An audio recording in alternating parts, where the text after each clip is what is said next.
Shalom,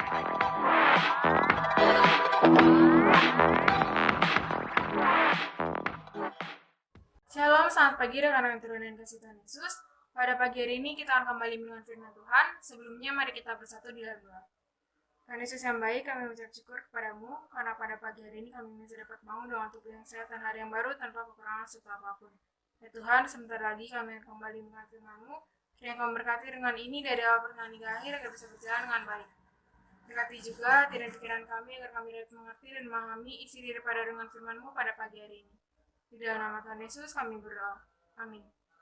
Rekan-rekan, bacaan renungan kita pada pagi hari ini terambil dari Yohanes pasal 12, ayat yang ke-20 sampai yang ke-36, yang menyatakan, Yesus memberitakan kematiannya. Di antara mereka yang berangkat untuk beribadah pada hari raya itu, terdapat beberapa orang Yunani.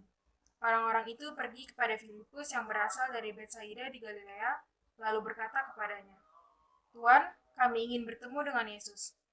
Filipus pergi memberitahukannya kepada Andreas. Andreas dan Filipus menyampaikannya pula kepada Yesus. Tetapi Yesus menjawab mereka, katanya, telah tiba saatnya anak manusia dimuliakan.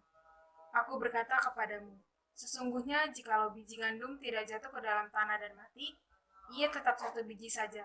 Tetapi jika ia mati, ia akan menghasilkan banyak buah. Barang siapa mencintai nyawanya, ia akan kehilangan nyawanya. Tetapi barang siapa tidak mencintai nyawanya di dunia ini, ia akan memeliharanya untuk hidup yang kekal.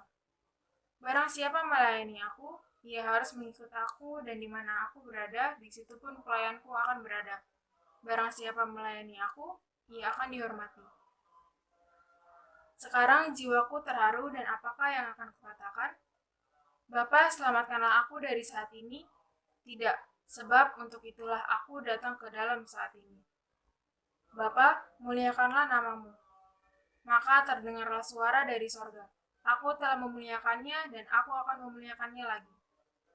Orang banyak yang berdiri di situ dan mendengarkannya berkata bahwa itu bunyi guntur.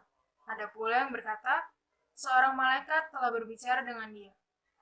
Jawab Yesus, suara itu telah terdengar bukan oleh karena aku, melainkan oleh karena kamu. Sekarang berlangsung penghakiman atas dunia ini. Sekarang juga penguasa dunia ini akan dilemparkan keluar, dan aku, apabila aku ditinggikan dari bumi, aku akan menarik semua orang datang kepadaku. Ini dikatakannya untuk menyatakan bagaimana caranya ia akan mati. Lalu jawab orang banyak itu, kami telah mendengar dari hukum Taurat, bahwa Mesias tetap hidup selama-lamanya. Bagaimana mungkin engkau mengatakan bahwa anak manusia harus ditinggikan? Siapakah anak manusia itu? Kata Yesus kepada mereka, hanya sedikit waktu lagi terang ada di antara kamu. Selama terang itu ada padamu, percayalah kepadanya, supaya kegelapan jangan menguasai kamu. Barang siapa berjalan dalam kegelapan, ia tidak tahu kemana ia pergi.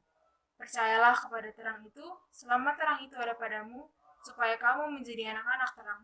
Sesudah berkata demikian, Yesus pergi bersembunyi di antara mereka. Sedemikian jawab pembacaan renungan kita pada pagi hari ini. Terpujilah Kristus, Hosiana. Sobat Teruna, kita pasti pernah mempelajari bagaimana proses tumbuhnya tanaman yang berasal dari biji, kemudian berubah menjadi kecambah, bibit tanaman, dan akhirnya menjadi tanaman yang menghasilkan buah. Inilah yang harus dialami oleh biji dan berproses sampai akhirnya menghasilkan tanaman baru. Demikianlah proses keselamatan yang Allah rancang melalui Tuhan Yesus.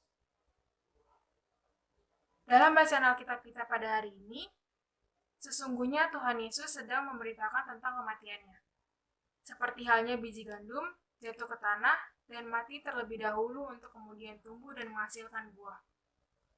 Begitulah kiranya anak manusia dimuliakan. Anak manusia akan ditinggikan melalui kematiannya di salib, selanjutnya bangkit. Demikian telah diberitakan bahwa Mesias akan hidup selamanya, pada ayat yang ke-33 sampai ke-34. Sebab untuk itulah anak manusia datang ke dunia ini, agar nama Bapa dimuliakan. Sekarang jiwaku terharu, dan apakah yang akan aku katakan? Bapa, selamatkanlah aku dari saat ini. Tidak, sebab untuk itulah aku datang ke dalam saat ini. Bapa, muliakanlah namamu. Pada ayat yang ke-27 sampai ke-28a. Sobat Teruna, sangatlah jelas bagi kita apa yang akan dialami oleh Yesus, yakni kematian. Kematian adalah jalan yang telah ditetapkan Bapa baginya. Yesus harus mengalami kematian agar manusia memperoleh kehidupan. Karya penyelamatan manusia, dunia, dan seisinya dikerjakan Kristus dalam ketaatan dan kemanunggalannya bersama Bapa. Sobat Teruna, di Minggu Prapaskah ini, kita diarahkan pada penghayatan untuk memaknai hidup yang telah kita peroleh dari pengorbanan Kristus. Apa yang harus kita lakukan atas hidup kita? Melayani Tuhan. Cara mudah untuk hal itu adalah dengan berubah dari manusia lama menjadi manusia baru, agar karya keselamatan itu tidak menjadi sia-sia. Amin. Rekan-rekan Teruna, renungan kita pada pagi ini telah selesai. Sebelum kita mengakhirinya, mari kita bersatu di dalam doa. Tuhan Yesus yang baik, kami mengucap syukur kepadamu karena sampai pada saat ini Engkau masih menyertai kami. Ya Tuhan, kami juga bersyukur atas karya dan keselamatan yang Kau anugerahkan kepada kami. Dan selanjutnya Tuhan, tolong bentuklah kami menjadi murid yang taat dan setia agar namamu senantiasa dimuliakan. Kami juga sebentar lagi akan kembali melanjutkan aktivitas kami. Kiranya Tuhan Yesus memberkati aktivitas kami mulai daripada pagi hari ini sampai kepada malam hari menjelang. Berkati, jaga, dan lindungi kami beserta dengan keluarga, teman-teman, sanak saudara, juga orang-orang di sekitar kami. Berkati aktivitas kami agar dapat bermanfaat, tidak hanya bagi diri kami sendiri, juga bagi orang-orang di sekitar kami. Di dalam nama Tuhan Yesus menutup bungkus kami beserta dengan orang-orang di sekitar kami. Di dalam nama Tuhan Yesus kami berdoa. Amin. Rekan-rekan Teruna, renungan kita pada pagi ini telah selesai. Jangan lupa untuk terus saksikan Barabes, tayang setiap hari Senin sampai dengan Sabtu pukul 6 pagi di channel YouTube Persekutuan Teruna GPIB Getsemani. Selamat beraktivitas, Tuhan Yesus memberkati.